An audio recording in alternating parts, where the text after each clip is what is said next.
Welcome back from the break. That was a very fun first half of the episode with two young entrepreneurs.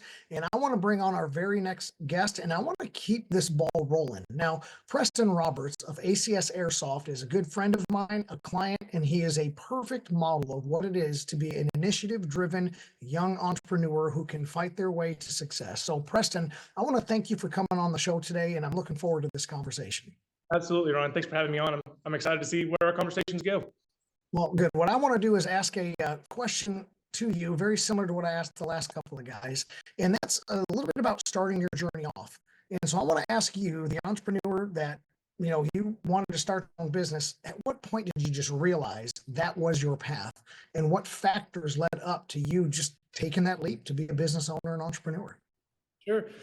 So a lot of what led me to be an entrepreneur of my own and that self-interest was kind of driven up through my upbringing. A lot of my family members had businesses of their own, were willing to take risks and try things that didn't work. And I think that influenced a lot of my decisions on what I wanted to do in life. But my industry is very different. My grandfather had a clothing store. My mom has a bridal shop. But as you can tell behind me, I just was fascinated with guns, and I have a passion for airsoft. So I saw a demand for something that wasn't available to us. It's a niche hobby in our area, and I wanted to fulfill that for myself. It was something I wanted to play, I wanted to get into, but there was nowhere to go. So to fill that gap, it allowed me to have the creative freedom to make decisions on my own, have critical thinking, be able to try things that other bosses may not let you do. If you fit, a corporate mold, you might not have that flexibility between jobs and tasks.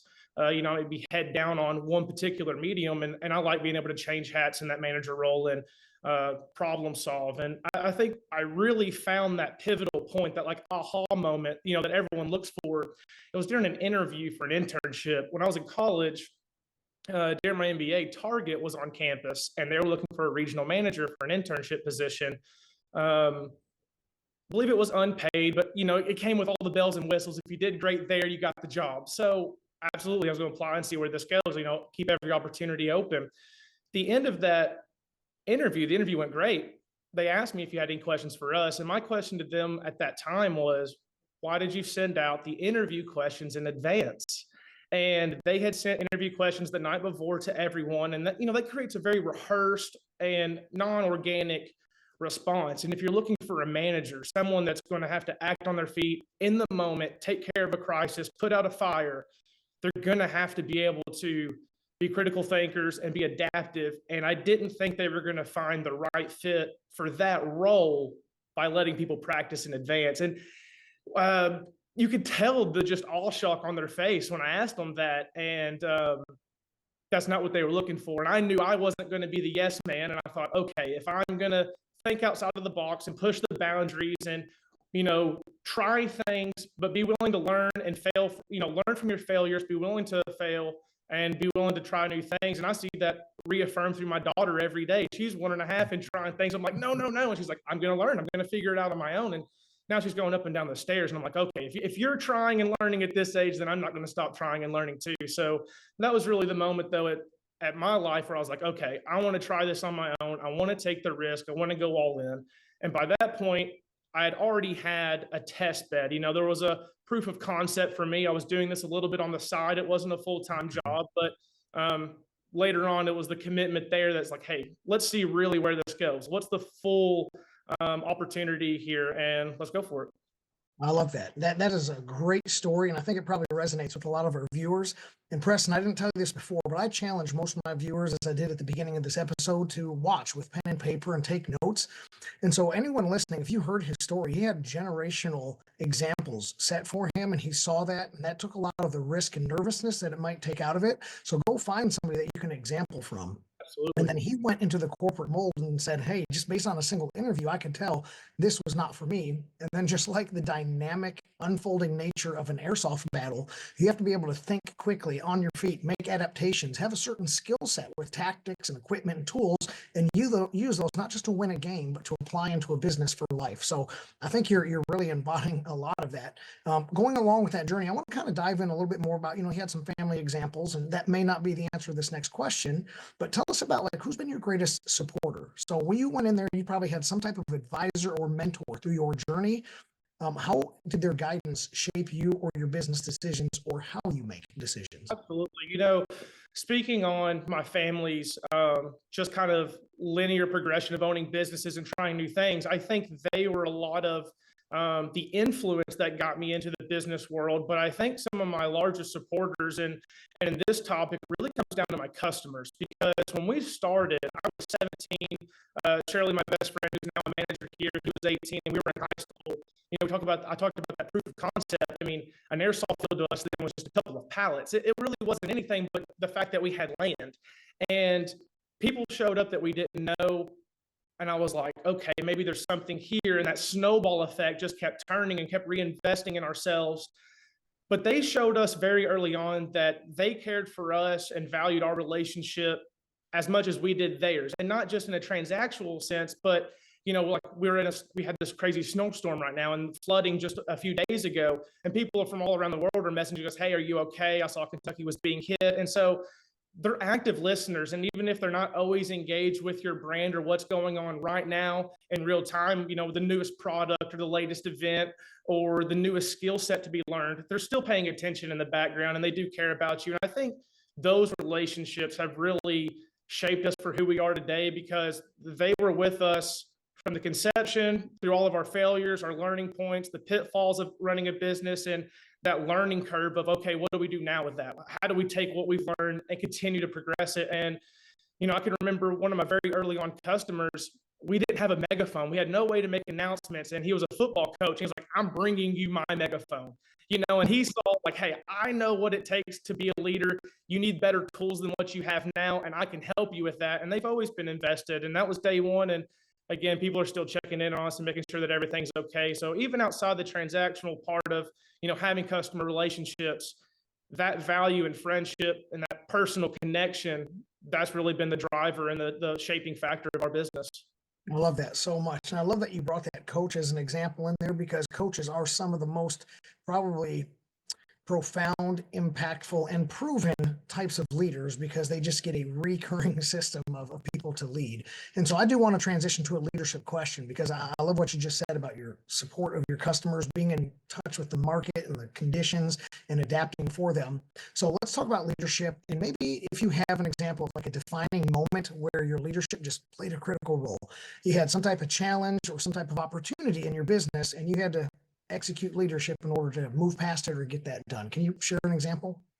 Sure. So I think the biggest learning curve for me, that moment, was the willingness to change. And even in my own habits, it's easy to get comfortable. It's easy to chase a number or a what if scenario.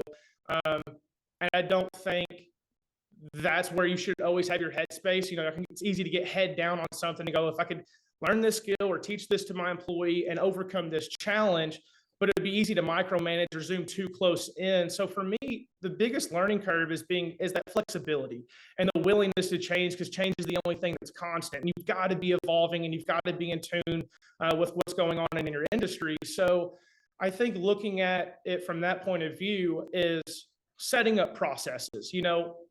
I had a coach or a mentor once tell me, record yourself doing the process in real time. Don't cut it, don't edit it, and then show it to your employees and see if they can match that pace and that, because we're all human. We're going to make errors, and it's easy to narrate like this perfect little scenario, or I can be as efficient as I want to be, but I've been doing it for 10 years, and that's not realistic of a new incoming employee. And so to pass that on, just be authentic to yourself, do it in real time, lead with example. And, one of the things that I had a very hard time getting over was the willingness to learn. I'm always looking for new tools. How can I use this for better efficiencies? How can I use this like alternative for another industry into mine? So like a lot of times I look at escape rooms or amusement parks or other things outside of airsoft and try to adapt it within and, keep it within scale, something reasonable that we can achieve. But you can also get really bogged down, looking for all new information, where the leadership aspect is not just using your head, but using your hands. Get out there, be active, get to work. because that's the difference for me between being a scholar and being a leader. You don't want to be able to just learn how to do something. You got to be able to teach how to do something, and then measure, and after that then teach, measure, and then communicate with your team where they're at and what you would like to see changed.